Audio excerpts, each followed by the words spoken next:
नमस्कार सर्व पालकांना. आपण एक आज योगा संदर्भात सूचना की आपल्या मुलांना आजच योगाचे धडे द्या. मुलांना योग कसा करावा याच्या संदर्भात घरात वातावरण तयार करा.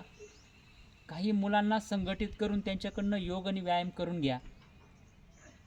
मुलांसाठी योग, प्राणायाम, ध्यानधारणा अशा वेगवेगळ्या ठिकाणावर भेट द्या, जेणेकरून त्यांच्यात योगासंदर्भात उत्साह वाढेल आणि त्यांना योग प्राणायाम करण्याची इच्छा व्यक्त होईल.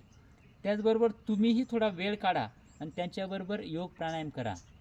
येणारा काळ हा खूप बिकट आहे. मुलांमध्ये आजच योगासंदर्भात नॉलेज नाही दिलं तर भविष्यात खूप अवघड परिस्थितीला आपल्याला सामोरं जावं लागणार आहे. तरी लहानपणापासून योगाची आवड तयार करा. योग, प्राणायाम, ध्यानधारणा तुम्हीही करा आणि तुमच्या मुलांकडनं करून घ्या, तरच भविष्य सुकर राहील. धन्यवाद.